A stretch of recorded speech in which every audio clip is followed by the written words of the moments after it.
I mean, I think there was pressure from the beginning because it's a big show, because there's been 75 years of dedicated fans to this franchise, to the Batman franchise, also playing such an iconic role. All of that adds pressure, and also, like you said, the show just being so big. I think all of that adds pressure to it, but it makes me more motivated, that pressure. The pressure of the fans, the hype, and all that, it makes me want to do my job the best I can, and make me, just like I said, it makes me more motivated, and it's good pressure. It makes me excited to do my job, and it doesn't really get me nervous. It just gets me excited. Out of all the cast, sorry. I was going to say, well, what was your first audition like? Because I spoke to a few other cast members and they said, it was all very top secret and they couldn't tell anyone and they got a script moments before they auditioned. What was yours like? Mine was kind of like that. I got the script the night before, and it was dummy sides. It wasn't the real. I didn't get the actual script until I booked the role. My first audition was with Bruno Heller and our brilliant creator, showrunner, and the casting director. It was right before Christmas 2013. Oh, I say 2013, and it was Christmas break right afterwards, so I didn't really hear anything for another 3 weeks. About 3 weeks later, I guess, they wanted me to come back and test for it, and I had a 100-degree fever. And so that was kind of stressful. So I went in, and I ended up testing 3 times that week, which was very stressful, because every time I went back in, I got that much more attached to the role. I got that much more attached to the idea of booking the role, which I ended up doing, so thankfully.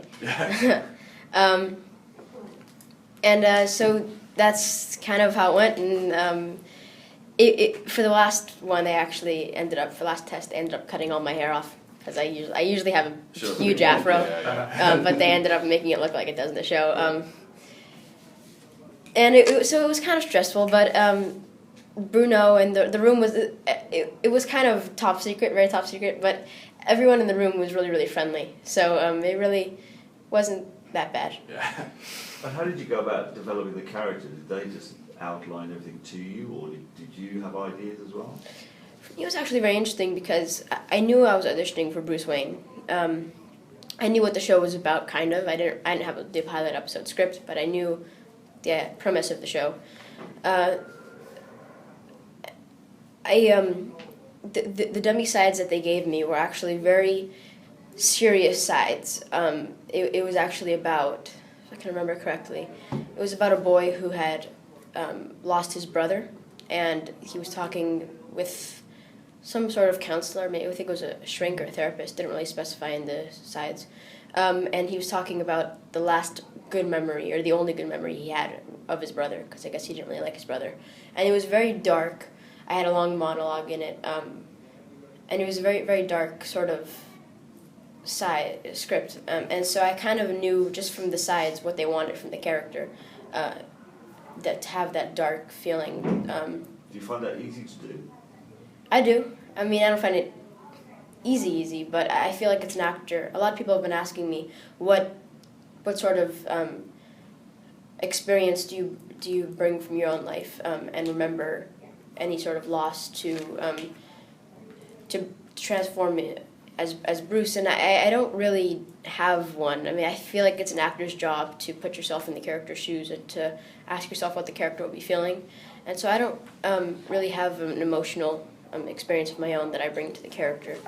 But I kind of knew what they wanted, and also I feel like that's kind of what a child would do if they lost their parents. They would be dark for a while, they would be angry, they would be lonely, and really just be angry at the world. And you'll see, at least in the last couple episodes there in the U.S., I don't think they aired here yet, you really start to see his obsession that he develops with trying to find any meaning to his parents' death. And here you really see how he turns his trauma and his darkness into determination, into strength, into intellect. He really turns all that, turns these negative kind of feelings that he has into really being a really smart guy. And you really start to see his detective work, and it's very, really fascinating, I think. he's just he's able to do things really fast, and he's really sweet, and he's a really smart kid. How desperate are you to get the utility belt on and kind of get cracking? Because this is a long-term project. I mean, this could run for quite some time. Right. How keen are you to start putting on the cowl and utility belt? That's kind of. I mean, I'm ready. The show's taking liberties, so give me a cape. Because this is the thing. I mean, this if it continues to be successful, this could run for quite some time. This could run for where you are now through your teenage years until we start seeing kind of a credible young man start rucking. Are you prepared to see that all the way through? I mean, I try to live in the moment, try to live in the now. So, but yeah, I mean, I'm ready. Well, a lot of your scenes that we've seen on the show so far have been with Ben McKenzie and Sean Pertwee. So I mean, I don't know who you might have shot with now, but who else on the show would you love to work with that you haven't had a chance to yet? I really want to work with everybody. Everybody who's on the show. I want to work with Robin Lord Taylor, who brilliantly, fantastically plays the Penguin.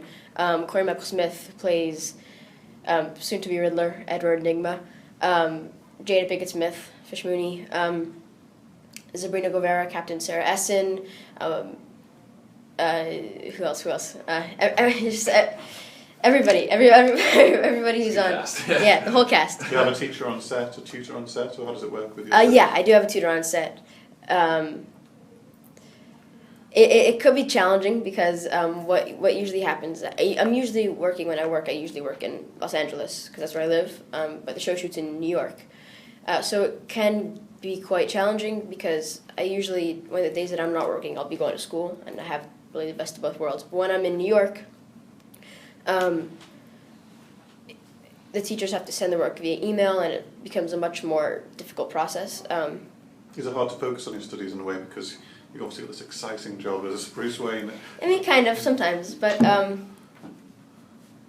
not really, because I kind of, I'm in either work mode or school mode, and so it gets challenging when you're working, and then you get shipped off to school in the next room over, and you do 20 minutes, and then you try to do school for 20 minutes, and you get back to set, and it's like one.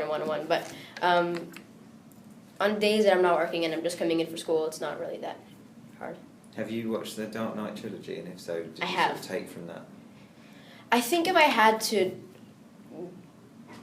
draw inspiration from any of the live-action actors who played Bruce Wayne / Batman, it would probably be Christian Bale, only because I think we all know Batman as the Dark Knight. You never really saw that darker side more serious side of him until you really saw Christian Bale. And when I think that Bruce Wayne, that's the kind of Bruce Wayne that will be in Gotham. He's going to be very dark because he loses his parents in the pilot episode. He's going to be, like I said, he's going to be angry. He's going to be a very, very dark character. And I think that if I had to draw inspiration, because the other ones were a little more campy, a little more fun. Michael Keaton and Adam West, they weren't exactly the darker, more serious side of Batman. So I think I would probably choose Christian Bale if I had to draw somebody from inspiration. Would you like to have a sidekick later on? Yes. I was actually. Who would be the ideal sidekick? Robin. Really, you want to go back to the kind of comic book roots, as Yeah. opposed to kind of having being the big Dark Knight by himself. I mean, what actually happens in the comic books is that Batman's by himself for, I think, a couple of years, Yeah. and then Robin joins in. But in Gotham, it's not really up to me. But yeah, I mean, I'd love to have that. That'd be great. It's really cool, like a 3-year-old Dick Grayson living next door. Have you spoken to Keith Sutherland? Are you still in touch with him about your new job? Yeah. I was reading that you bought you a guitar for your birthday. He did. He bought me a guitar for my 11th birthday. I actually just saw him last Friday because he was in New York. Or was it last Friday? Yeah, last Friday. 2 weeks ago. 2 weeks on Friday. Because he was in New York for a Joel Schumacher thing in Hampton, tribute in Southampton. So he was there for a couple of days, and the show shoots in New York. So I saw him one morning. Has he seen it? Has he seen it yet? He has. He's watching it. Right. Yeah. What does your family think about your success and how things have gone for you? My family's... Well, one of them's right there. But, They've really been very big supporters, and my friends as well. Everybody in my family, I mean, everyone in my life really, has been really very big supporters. Really excited for me, and I'm really really thankful for that, because a lot of times you get people who are jealous, and you really start to lose friends, or you start to gain non-genuine friends. But luckily I haven't really gone through a lot of that, so I feel very thankful. What's it like at school though? Surely, do you not stand out because everybody knows you from a TV show? Not really, because I've been at that school since I was 18 months old, and it's a very, very small school. And I've only been doing this for the past couple of years, in the last few years, about 4 years. But 4 years in a 13-year-old's life is a pretty long time, so it's kind of like my friends have been growing up with me doing this. So it's not really anything new, if that makes sense. Yeah. If you started to get like an ego and be like Deaverish, would they be like, no, this is not happening? Yeah, they would. Are there any sort of characters from maybe the comics, the Batman comics, who haven't appeared on Gotham yet, that you would like to see appear on the show? I would like to see, I think if I had to choose one specifically, I would choose the Joker, but I think everyone would choose the Joker. So to be creative or original, I think I might choose Harley Quinn. Okay. So in the shooting so far, have you done, not to give anything away, any stunts or anything like that with? I have. I've done a little bit. My first little sort of stunt bit, it wasn't really a stunt bit, but it was exciting for me because the stunt coordinator was there, was the little sword fight scene that I had with Sean Pertwee in episode 3, which that aired here, right? That episode? Next week. Oh. Right. Well. You've ruined that now. We have it 3 on Monday.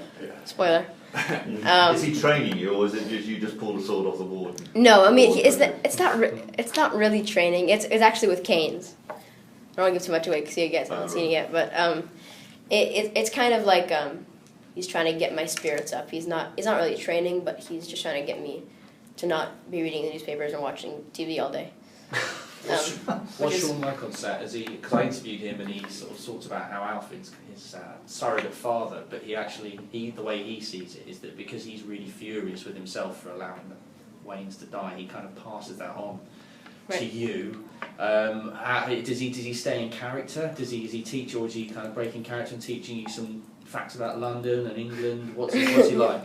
It's actually very interesting because in the show they have Bruce and Alfred have a dynamic where Alfred's kind of training Bruce and teaching him how to do these things, and Sean's doing that stuff with me on and off screen. I mean, I'm in New York, away from most of my family, and it's really nice to have a friend there. And his son, his 12-year-old son, who's around my age, was there for a little bit in New York. And so when he was there, when his son was there, Freddie, we'd always go to the park every chance we got, and we'd play soccer. And I was teaching him how to play basketball. He was teaching me how to play soccer, and it's a lot of fun. Sean's really, really, really great guy. He on set he's so sweet. I mean, whenever I mess something up, he'll say, let's start again. He's always looking out for me. He's really really great guy, and I'm really thankful for having him on set. But he's really genuine, professional, talented person. What football teams you got you into? If you're taking out playing football in the park, is there a particular football team you follow now? Honestly, I only watch football or soccer when it's the World Cup. What's the sort of recognition factor like? Are people recognising you, and what are they saying to you? It hasn't really happened a lot yet. When it does, they usually say, "Hey, you're Bruce Wayne." And it actually happened. Funny story. Yesterday, we were coming from. I got in yesterday from LA. And the customs guy recognized me, That's very good. here. And he said, "Wait a second, because you have to fill out a card for every person." And my dad filled mine out under occupation. He put actor, and so the guy looked at me and he says, "Hey, you're an actor." And I was like, "Yeah." And he said, "Yeah, you are. What have you been?" And I said, "I'm in a show. It wasn't a show called Touch, and now I'm in a show called Gotham." And he goes, "Yeah, you're Bruce Wayne." Hey! It's really funny. He let us through. Didn't ask us So you're anymore. going to grow the afro back when you're not filming those? It's actually growing back a little bit now. It's usually shorter than this.